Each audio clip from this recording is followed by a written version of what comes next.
I was talking with a client today, and we were just talking about mindset and negative anticipation. And here's what I mean. Many of you struggle with negatively anticipating or worrying about not speaking well. You have a workshop, you have a training, you have a meeting, you have important conversations. And so one of the first things that you do is you just start to worry about it.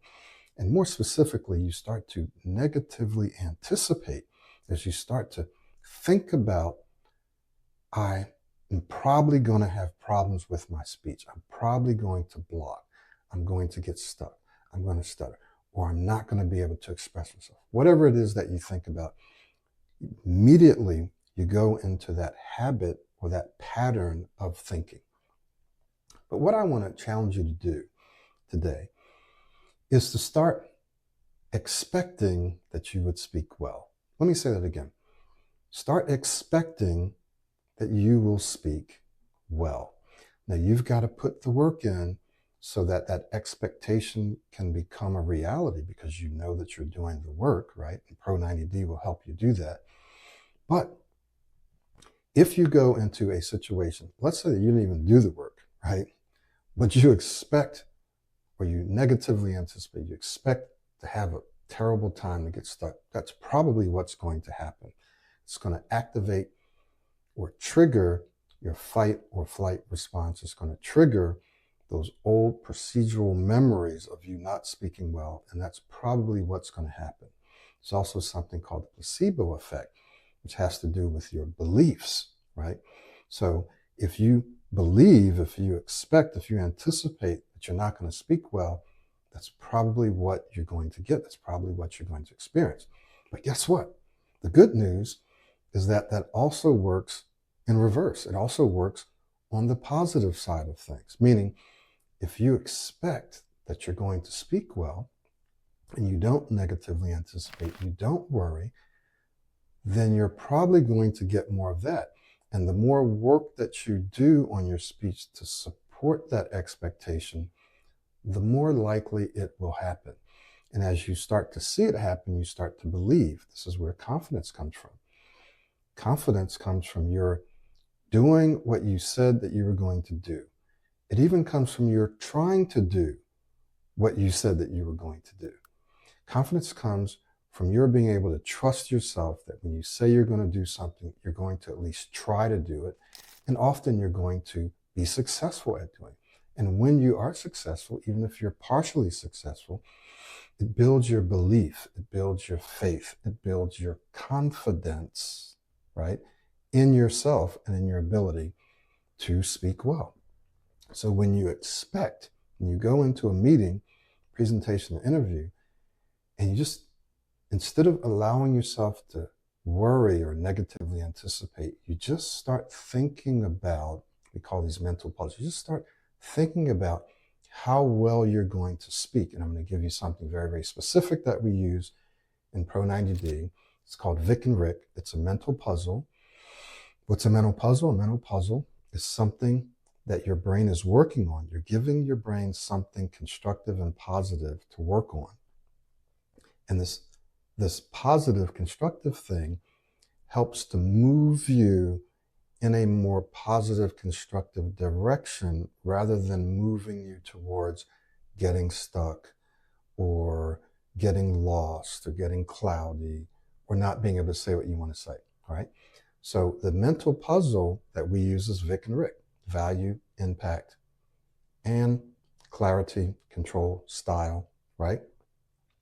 Value, impact, and clarity. VIC, what's the R?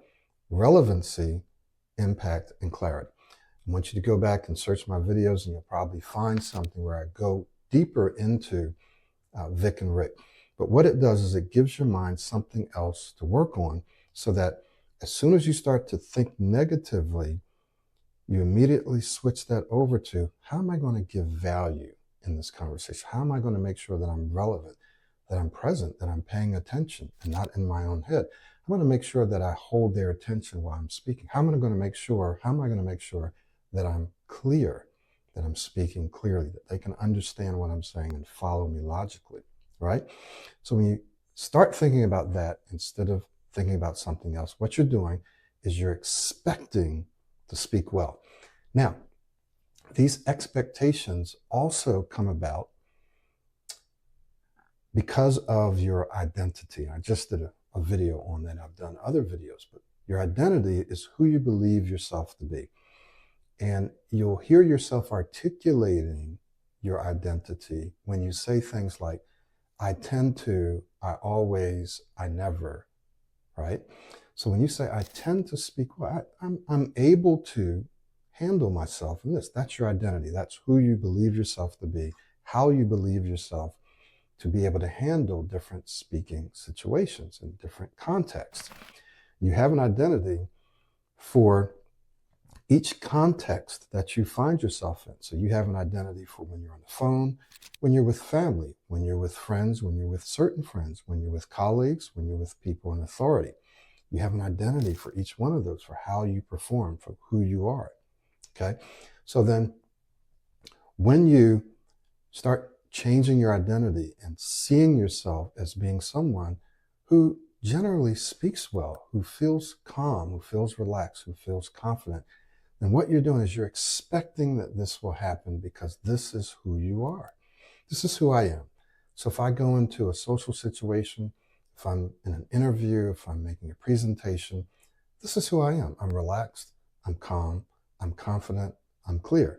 This is who I am. This is how I tend to be. Not 100% of the time, but the vast majority of the time. So when you see yourself as being that kind of person, then guess what? You expect that you're going to be able to be calm and relaxed and confident. And your expectations start becoming your reality because it's what you're looking forward to. You're literally filtering out everything else except for everything constructive and positive that you want to happen. That's what you think about. That's what you're expecting. All these things you can do as a result of applying yourself inside the Pro 90D Smooth Speech System. And you can do that by working on your own in our self-study and our virtual Speech Masters Club, which is, you're not working on your own there, you're working in a community, but you have our self-study. Or you can work with us one-on-one, which accelerates the process. So if you want or need to accelerate the process, you're going to want to have a coach. You might be saying, well, that's just because you can get paid more money. Yes, we do get paid more money when there's one-on-one coaching. That's a higher value. It's also completely true that the vast majority of people accelerate their progress when they have a guide, when they have a coach, when they have a mentor. Why is that? Because we have blind spots. We have things that we can't see, that we don't see, that we wouldn't see unless someone who has experience, who's compassionate, who's gone through it themselves can say, oh, work on this, focus on this. Need someone to help you keep you accountable. Because we'll say, no, I don't feel like doing that. I'll just do this over here. Your coach is supposed to help keep you accountable so that you do all the things that you need to do to get to where you want to go. So I hope this video has been helpful. Let me just wrap it up and summarize. And this video just came out of a conversation that I had with a client of mine today. And that is that you want to reshape your identity so that you expect to do well. This is just the kind of person I am. I'm relaxed, I'm calm, I'm confident. When I speak, I'm clear, I'm concise, I add value, I make sure that I'm relevant, I make sure that I'm present, I make sure that people enjoy speaking with me. They enjoy me listening to them, they enjoy listening to me. They enjoy the relationship that they have with me. They enjoy being around me because I enjoy being around them. This is just the kind of person that I am. When you say that to yourself, then when you get in speaking situations, you will expect to do well. You expect to speak well. Okay? So thank you so much. Once again, my name is Michael Williams. Click the links in or around this video. Also, go ahead and subscribe. Check us out on YouTube, Spotify. We look forward to seeing you soon.